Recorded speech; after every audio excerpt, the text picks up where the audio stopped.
welcome to the Intuitive Insights podcast series. I'm Nina Lockwood, founder and director of Intuitive Interim and Executive Search.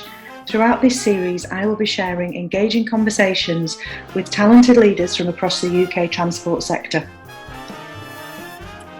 I'm delighted to welcome Jo Foxall, Managing Director of PTI Cymru, as my guest on this episode of Intuitive Insights. Jo is a self-confessed chatterbox with a passion for people and shares her infectious enthusiasm and positivity with us in this episode, as well as leaving us with one of my favourite quotes so far in the Intuitive Insights series. Hello, Jo Foxall, Managing Director of PTI Cymru. Very, very warm welcome to the Intuitive Insights podcast. Thank you for having me. You're very welcome. So, Jo, you and I spoke last summer.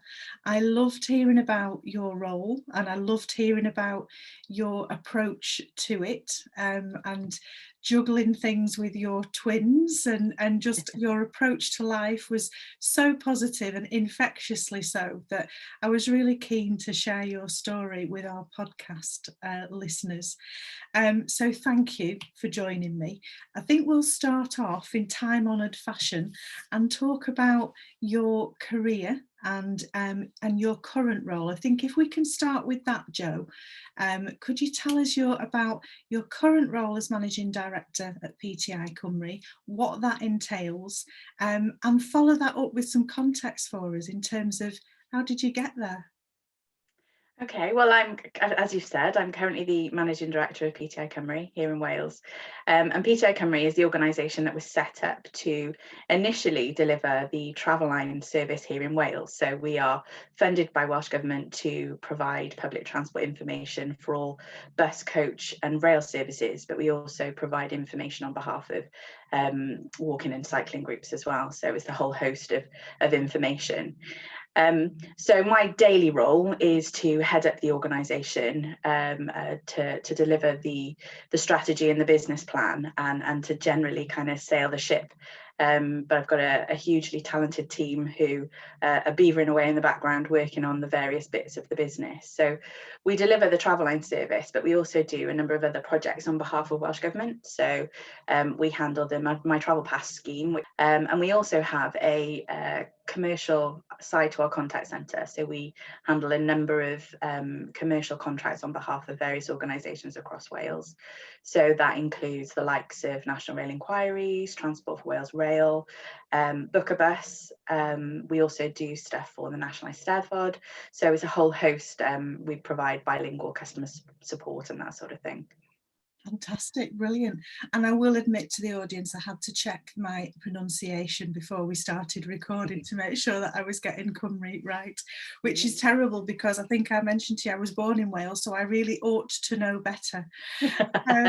So you're covering right across the piece, aren't you, in terms of travel? And we'll go on to talk about the Welsh transport strategy, that beautiful timing for this podcast recording because that was just launched last week. So I'm keen to hear your thoughts on that. But before we go there, tell me about Jo in terms of career. So what did you want to do when you were at school or at college? What had you set your sights on and how did you go from there to the role that you're doing now? Well, I've always been a bit of a chatterbox and I've always loved people and working with people and writing. So when I graduated, when I left school, I went to university and I did media and journalism. So I had ideas and designs of being a high-flying journalist in London. But as the time came, I got my qualifications. I didn't really want to leave Wales. I didn't really want to move to London and kind of work as a journalist. So I just changed my skills slightly and started working in marketing and PR. And that was actually much more suited to me, much more about engaging with people. So I started out as a marketing assistant. I actually had one role before I started with PTI Cymru, working as at an agency, and I learned all about the different aspects of marketing and PR. And then the role came up, it was through a graduate scheme here in Wales called Go Wales with PTI as a marketing assistant. It was a new role and they were looking to expand their marketing offering So I joined. It was really interesting. I never really had any kind of design of working in the transport industry, but I found it really interesting, engaging with customers on different levels and in different ways. And quite soon after I started, the marketing manager at the time left. And I was quite junior and I didn't really know what I was doing, but I was like, no, I definitely want to stay here, and I think that there's a lot I can do here. So I applied for the role as a marketing manager. I got it, which was lovely, and the rest, as they say, is history. So I've been with the organisation for 17 years, and I've kind of worked my way up from the most junior role all the way through to being in charge, and it's been quite the journey. I've done a number of different roles within the organisation, and one of the things that keeps me engaged is our focus on the customer. Everything we do is with the customer in mind. We're very keen to engage with we have a customer panel, and any new developments for our services, we always put that information to the customer panel to make sure that it's actually what the customer needs in terms of public transport information. So yeah, it's just been a passion for people and for customers and engagement, and that's taken me all the way through, really. So yeah, so now I sit as the managing director. We've got a fantastic team working really hard, particularly at the moment through these challenging times, to make sure that people have all the information that they need to make those journeys. Fantastic. And I always love a story that starts with entering an organisation at a junior level, and then there's a pathway all the way through to a really senior position and actually running the business in your case. Was there a plan, Jo? Did you kind of, when you joined as marketing assistant, or even before that, when you're kind of thinking about your career, was managing director ever on the list? Was there a plan, or have you just kind of grabbed opportunities as you've gone along? There was never really a plan. I knew that, I wanted to progress. I knew that I wanted to work hard, and I knew that I wanted to learn. And I think the combination of those things has kind of taken me from role to role. And it's quite unusual in the transport industry to have women in senior positions, and it's really nice to see now more and more women in senior positions across the industry. But when I first started out, there were very few role models, and a lot of the women that you came across in the transport industry felt like they needed to behave like men to get by, and that's never ever been something that I've wanted to do. I try to be as authentic as possible. And for me, it was just a case of, this is who I am, this is how I work. If this is going to work as a managing director, then fantastic. But if it's not, then maybe that's not the role for me. And I've actually found that kind of authenticity is what's kept me moving forward. And being kind of myself, and working with people and listening to what people say to me has worked really well. Yeah.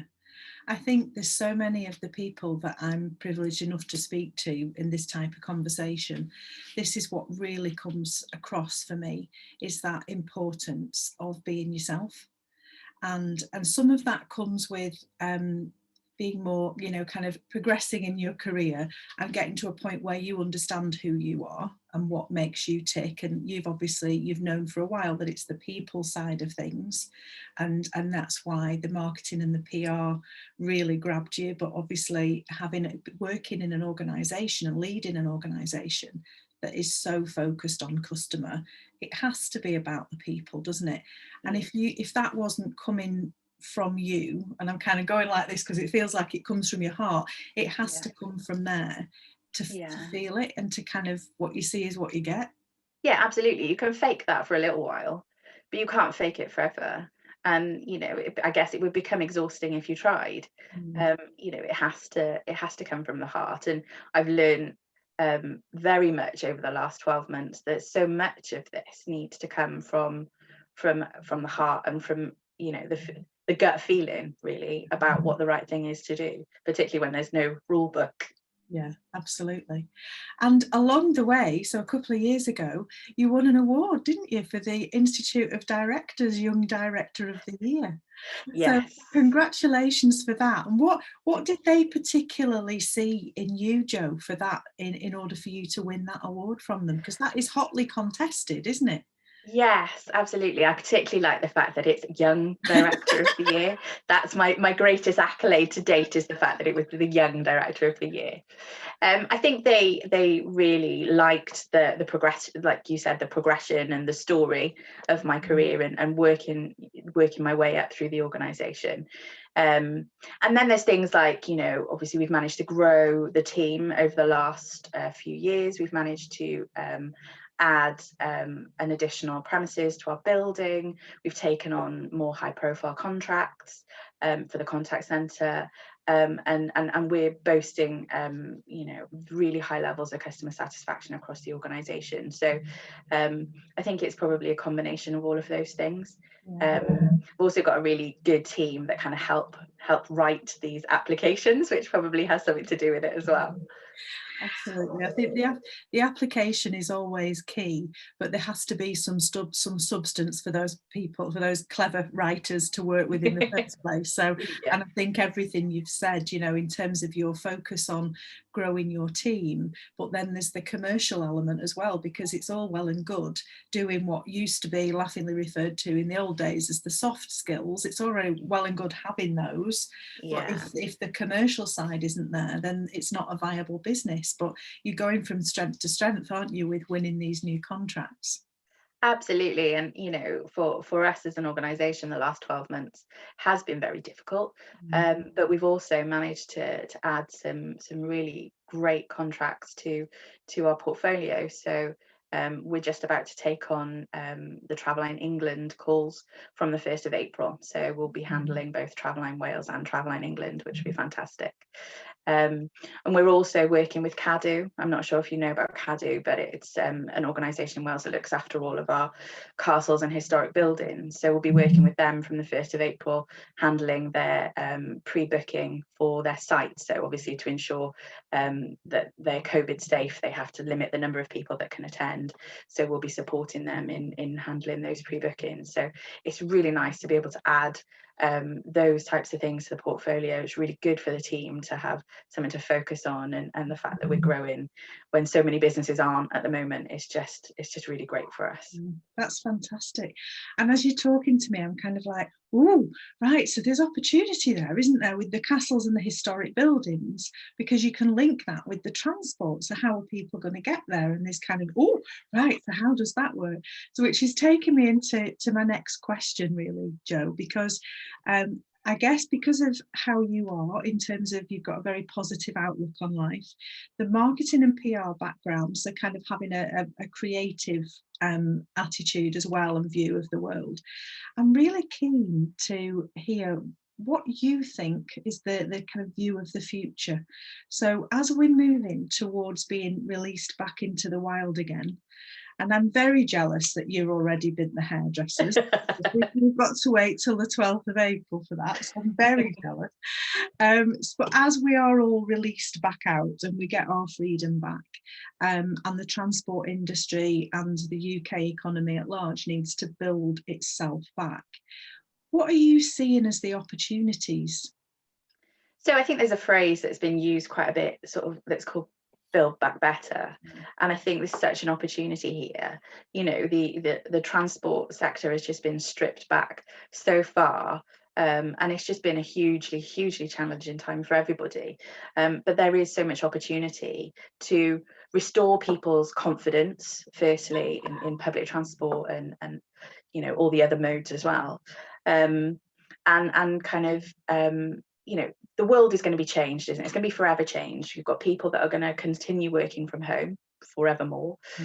You're going to have people that work different shift patterns. So I think, that 9 to 5, Monday to Friday peaks, that's all going to change. But I think there is opportunity to grow and develop, but also to diversify. And I think it's really important that the operators particularly, and they've done so well over the last 12 months, to adapt and pivot and diversify as they have done, and that's going to need to continue going forward.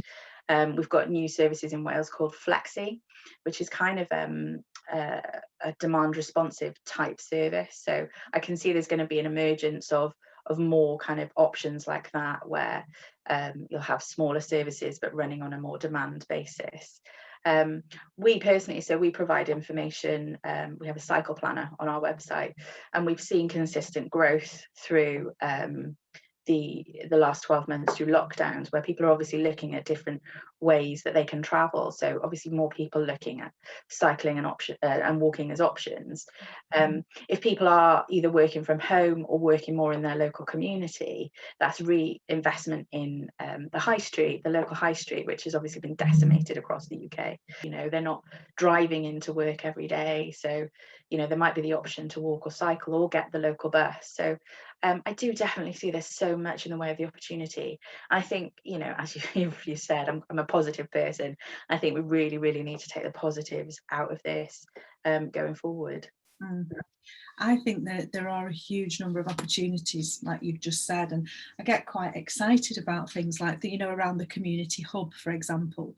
So many of our clients are train operating companies, and I kind of think about the stations, the actual physical assets. And you know, my local station is Preston. It's massive. There's great big space, like office space, if you like, that's there that's not being utilised. And I can kind of think, oh, yeah, there's a community hub idea there. There's somewhere where people can go, because not everybody. I mean, I'm out in my coal shed in the back garden, and it's great, and I'm very lucky to have that. But if I was having to kind of sit on my bed all day with my laptop balanced on my knee and fight for broadband connection, that really wouldn't do me any good. So I think the idea of having somewhere to go, even if it's not my normal place of work, we've got an opportunity, I think, the transport sector, for that. Definitely. And I think, you know, we can't be naive. I'm the same as you, so I'm working from home at the moment. It actually suits me really well. You know, as you've mentioned, I've got 7-year-old twins, so to be around more for them has been fantastic. But you know, I have the luxury that I have a spare room that we've turned into an office.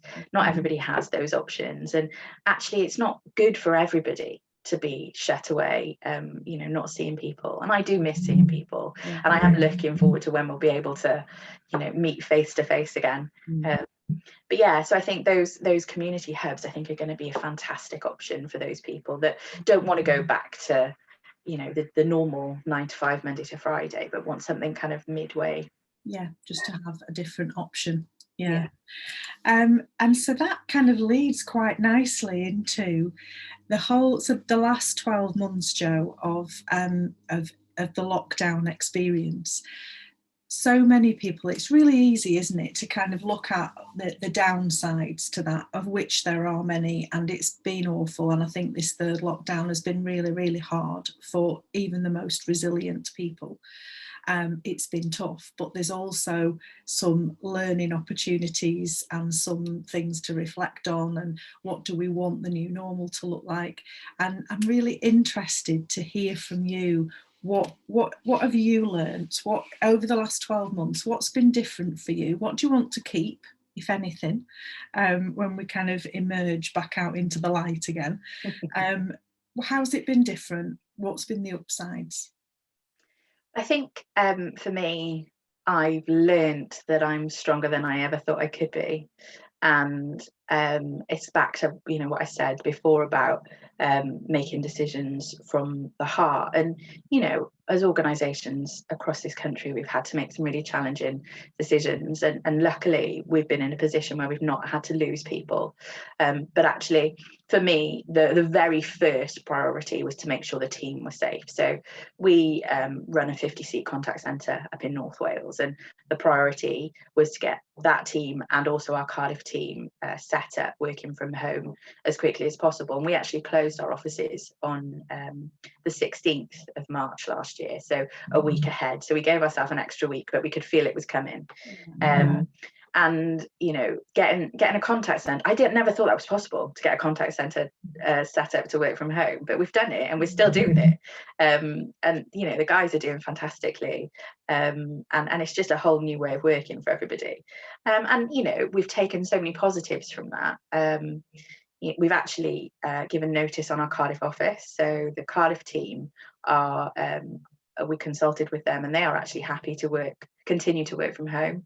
We have a really close relationship with Transport for Wales, so they've offered us arrangements where we can utilise office space and meeting rooms and things like that. And obviously we'd encourage people, when we're allowed to do so, to meet face to face in more casual settings. But what people have been saying to us is they've been able to build exercise into their day where they wouldn't have been able to before. You know, they can go out for a run at lunchtime or do a class or something like that. They're building their days around their family. So quite a few of us have got young children. So being at home for the school run in the morning and then being at home for dinner in the evening has just been huge positives for a lot of people. And for me, it's a non-negotiable now to sit down with my family to have dinner. It's been so important. And I've actually seen, like, my children, they eat so much better. There's so much more variety. You know, they're not just focused on the fish fingers, chips and beans. You know, obviously still has a place in our lives. More adventurous because we eat all together. So that has just been fantastic. But as I said, you know, we recognise that it does come with challenges, and you know, if you've got people that aren't seeing another human being for days on end, we recognise that's a huge challenge. So we've developed a wellbeing action plan. We've very much focused on mental health over the last 12 months because, you know, we saw what a priority that has been. And we've got wellbeing champions across the organisation whose role is to kind of check in on people and make sure that people are okay in the same way that you would, I guess, as, you know, normal health and safety. It's the mental health side of that. And you know, there are so many challenges and so much resource out there that you can utilize to keep focused on mental health. So we've just done this last week a hydration challenge, because obviously one of the things about being dehydrated is it can affect your mood. So one of the champions said, oh, let's do this challenge. So we've got a Teams chat and we're motivating everybody every day, and you know, making sure that everybody's drinking as much water as they should. And you know, it's just a way to keep connected and to keep focused on how people are feeling, because I think, you know, once you've cracked that as much as you can crack mental health, you know, I think the other things follow, don't they? You know, people that are feeling happy and focused and cared for are much more likely to be productive. So that has been a huge focus for us, and that's something that we're definitely gonna keep. But yeah, what have I missed though? People. You know, as I've said, I'm a people person, and you know, as much as I love my family, when they're saying, or when they ease restrictions, we can go out for lunch or dinner with members of our household. I love them to bits, but I quite like to go out for dinner with my friends, you know, have a glass of wine with my friends. And yeah, I've definitely missed that kind of adult and both in work and outside of it as well. You know, I miss hugging my mum. It's a funny old thing, isn't it? Yeah. It's quite interesting, isn't it? I think if you'd have said to us, you know, 18 months ago, you're going to be locked up for the best part of 12 months, what do you think you'll miss? I think it would have been things like going to restaurants, going on holiday, you know, that kind of stuff, visiting places. And for me, it is, and for a lot of people that I speak to, it's the people aspect. It's being able to hug people. It's seeing people other than those you live with. And as you say, you know, we've chosen those, haven't we? The people we live with, we've chosen them to a great, well, you know, to the great extent. But actually, that interaction with other people, being in the same physical space and not feeling like, oh, we've got half an hour or we've got an hour, you can just kind of just sit there. My best pal at the weekend was saying, she said, I just can't wait to be able to go out for lunch, get a bottle of wine and just sit and natter about nothing, you know, rather than feel like you need an agenda. Absolutely. And like, you know, am I breaking the rules? You know, I'm allowed to go out for a drink with, you know, a group of my friends, not just one of them. That would be nice as Yeah. well. Oh, it really You know, it's so strange. And yeah, I do miss holidays though. I am looking forward to the day. I love a holiday or an adventure. You know, and our worlds have shrunk, haven't they? We took our kids to the beach yesterday because the stay-at-home rule has been lifted in Wales. So we're allowed to stay local now. So we live about 6-7 miles away from Ogmore by Sea, lovely beach. And we took the kids there, and they were like, it was like they'd been on holiday. They were so excited and so animated, because you forget, I guess, they're 7, their worlds have just shrunk. And going to the beach was such an adventure for them, you know, having a sandwich on the beach. And I don't want to lose that, you know. I think they perhaps before all of this, they had higher expectations than perhaps I did as a child about, you know, holidays and days out and things like that, and things needing to cost money. So I think a greater appreciation of the little things in life. It doesn't do us any harm, any of us, does it? Not at all. That's all really great stuff, Jo. And I think that the mental health part and around your wellbeing action plan, I attended a Gallup webinar a couple of weeks ago, and the chap who was presenting, it was about employee engagement, and he used a quote from the Gallup chief exec that said, "Your manager has more impact on your health than your doctor does." And when he said that, it was kind of like, oh my goodness, yeah, you're absolutely right. Yeah. How, you know, how you are treated at work and whether you feel looked after and kind of cared about and engaged with and connected with is massive, isn't it? Because we spend so much time at work. So it's really great to hear about that stuff happening. Absolutely. Absolutely. It's so important. And to bring it to kind of onto the next part of our conversation, it's around that kind of, I guess, you know, it might be managers, it might be leaders, people that you've worked with, but what our Intuitive Insights audience loves to hear about is who has inspired you. What do you consider to be excellent leadership, and kind of how have you seen that role modelled throughout your career? Who have you kind of looked at and thought, oh yeah, I want to be like that? It's really interesting. So I've been really fortunate that I've had some really inspirational people in my life, but probably the first and the most important was my mum. So she, when I was born, she was a pharmacist. So again, a woman very much in a man's world. Back in those days when women had babies, they left work. They didn't go on maternity leave. They gave up their jobs. But my mum actually went back to work after I was born. And she's always just taught me that, you know, you can be whatever you want in life as long as you're prepared to put in the graft. And she's worked on and off throughout my life, and really, really inspired me to kind of reach for the stars. She always encouraged me. She always supported me. And even now, you know, I couldn't do the job that I do without her help. Thankfully, my mum and dad live down the road from me, so I've been able to see them throughout this. Yeah. But you know, the support they give me with the children, being able to, you know, to go out and work, you know, when they were babies, they had them for me, and when I have meetings in the evenings, they'll have them for me if needed. So yeah, just a huge support and inspiration, definitely with my mum. My dad also, so my dad has always worked in leadership development. Right. So I've always kind of grown up with that kind of leadership learning around me, and I've always loved to learn, and he really instilled that love of learning in me, and you know, always kind of encouraged me to do qualifications and to find out more, to work with mentors, to work with coaches. Probably like a lot of people, I've always suffered with a bit of imposter syndrome, particularly because of the way I came up through the organization. You know, it was, did I get this job because I'm the best person for it, or did I get this job because it was the easiest option? And you know, he's always taught me to kind of believe in myself, which is has been hugely helpful.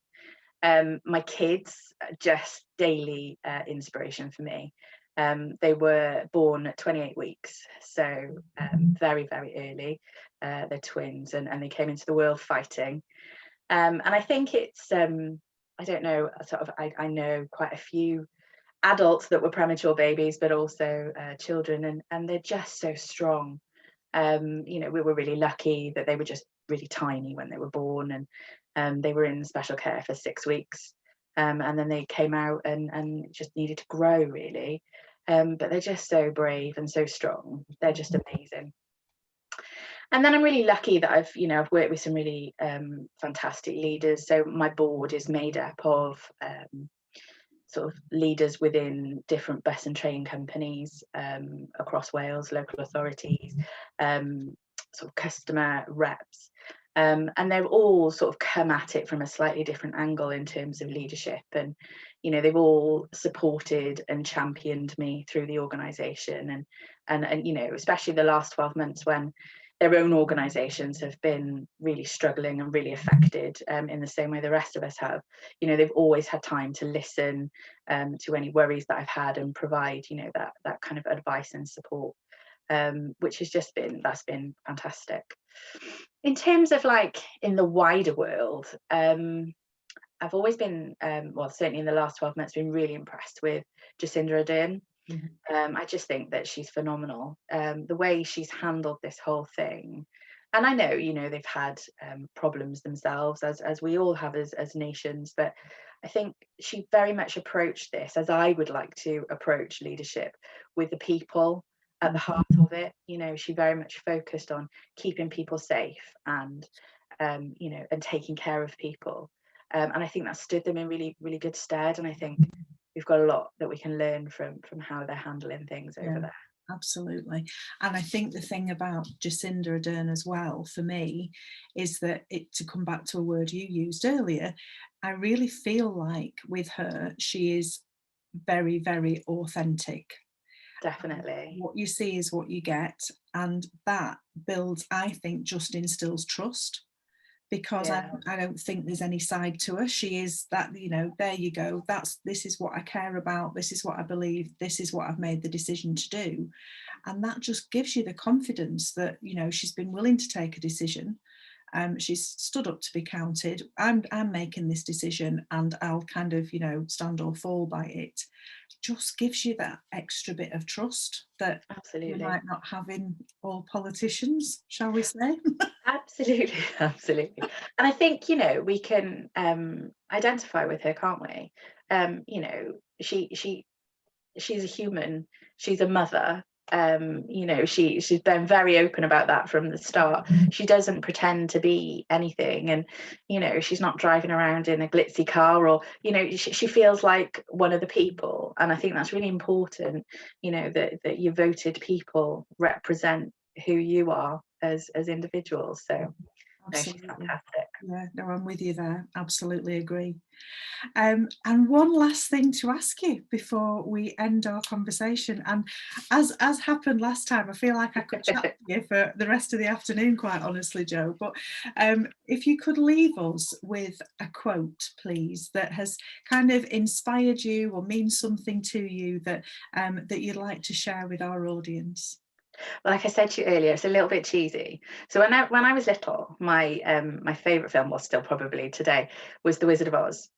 And I think it's back to what I was saying about that imposter syndrome. So there's a line from that film at the end when Glinda, the Good Witch, says to Dorothy, "You've always had the power, my dear. You just need to learn it for yourself." Yeah. And that is definitely how I feel about myself. Like I've learned and I've grown and I've become, I've started to believe in who I am. And I think that's really important when you're growing as a leader. That is absolutely brilliant. I love it. It's one of my favourite quotes. I absolutely love it. And I just, I feel so strongly about it that I think, if we could just have that in the school curriculum, if there could just be posters of it up all over the place and let our youngsters see that and understand that they can believe in themselves and keep that going as they go through. I love it.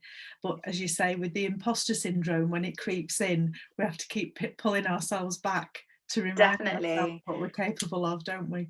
Definitely. I think, and especially as women, I think that our belief in ourselves isn't always what it should be. I mean, we achieve so much that, in just a day to day, getting up and taking care of everybody, just day to day. So yeah, so important. I love that, Jo. Thank you so much. No You problem. have inspired me.